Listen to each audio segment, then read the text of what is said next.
السلام علیکم ورحمۃ اللہ وبرکاتہ۔ نحمدہ ونصلی علی رسولہ الکریم، اما بعد فاعوذ باللہ من الشیطان الرجیم، بسم اللہ الرحمن الرحیم۔ ربی اشرح لی صدری ویسر لی امری واحلل عقدۃ من لسانی لیفقہوا قولی ربی یسر ولا تعسر وتمم بالخیر وبک نستعین، آمین یا رب العالمین۔ آج ہم انشاءاللہ پڑھیں گے سورۃ رعد کی آیت نمبر 17 کا ترجمہ تفسیر۔ اللہ سبحانہ و تعالیٰ اس آیت میں فرماتے ہیں انزل من السماء ماء، انزل نازل کیا اللہ تعالیٰ نے من السماء آسمان سے مان پانی کو، یعنی اللہ تعالیٰ نے آسمان سے بارش کو نازل کیا۔ فسالت بس بہہ نکلے اودیت نالے بقدریہا اپنی اپنی گنجائش کے مطابق۔ یہاں پر بقدریہا سے مراد کہ نالوں اور وادیوں کو جتنا پانی چاہیے تھا انہوں نے اتنا پانی لے لیا،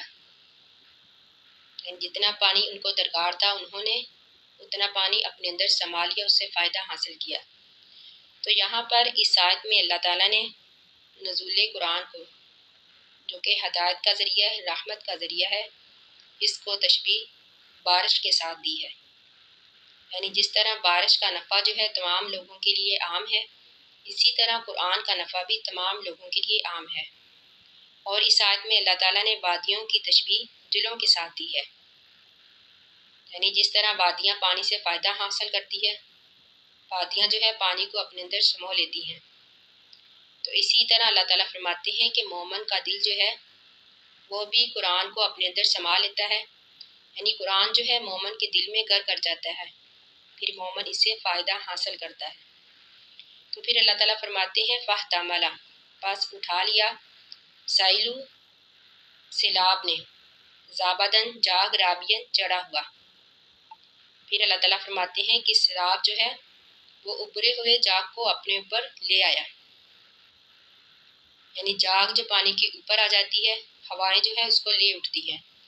تو اس آیت میں اللہ تعالیٰ نے جاگ کی مثال کفر کے ساتھ دی ہے، یعنی جس طرح جاگ پانی کے اوپر آ کر ختم ہو جاتی ہے، اسی طرح کفر جو ہے وہ بھی ختم ہو جاتا ہے، یعنی جس طرح جاگ کو ہوائیں لے اٹھتی ہیں، اسی طرح کفر بھی اللہ تعالیٰ فرماتے ہیں کہ جلد ہی ختم ہو جاتا ہے اور حق جو ہے وہ باقی رہتا ہے۔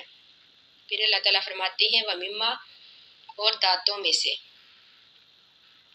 وَمِمَّا اور دانتوں میں سے، یوقدون وہ تپاتے ہیں، علیہ اس کو، فی النار آگ میں، ابتغاء تلاش کرنے کے لیے، حلیۃ زیور، اور متاعن یا پھر سامان۔ زابدن وہ بھی جاگ ہے، مثلہ اسی کی مثل۔ پھر اللہ تعالیٰ نے یہاں پر دوسری مثال کو بھی کفر کے ساتھ بیان کیا۔ اللہ تعالیٰ فرماتے ہیں کہ پیتل، سیسا، سونا، چاندی، اس کو تپاتے ہیں لوگ زیورات اور سامان بنانے کے لیے، پھر اس میں جو میل کچیل ہوتی ہے وہ بھی جاگ کی طرح اوپر آ جاتی ہے، پھر جلد ہی وہ ختم ہو جاتی ہے۔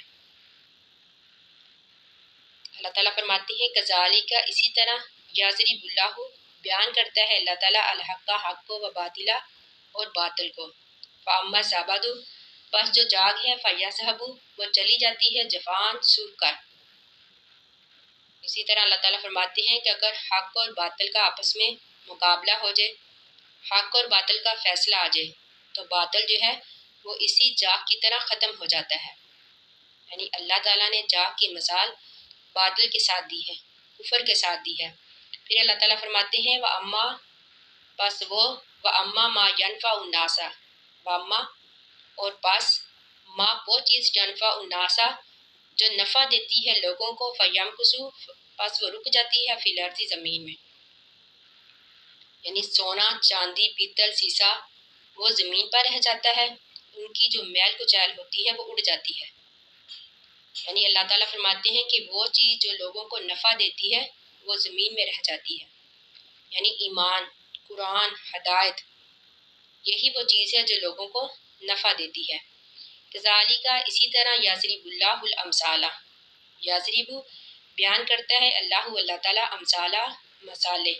تو اللہ تعالیٰ فرماتے ہیں کہ اللہ تعالیٰ لوگوں کو سمجھانے کے لیے، ذہن نشی کرانے کے لیے اللہ تعالیٰ اس طرح کی مثالیں بیان کرتا ہے تاکہ لوگ سمجھے تاکہ لوگ غور و فکر کریں، اس سے نصیحت حاصل کریں کہ قرآن جو ہے یہ ہمارے لیے رہنمائی کا ذریعہ ہے، ہمارے لیے ہدایت کا ذریعہ ہے، ہمارے لیے دنیا اور آخرت میں کامیابی کا ذریعہ ہے۔ اللہ تعالیٰ سے دعا ہے کہ اللہ تعالیٰ ہمیں اس قرآن کو پڑھنے، سمجھنے اور اس پر عمل کرنے کی توفیق عطا کرے۔ آمین ثم آمین۔ آخر دعوانا ان الحمد للہ رب العالمین۔ السلام علیکم ورحمۃ اللہ وبرکاتہ۔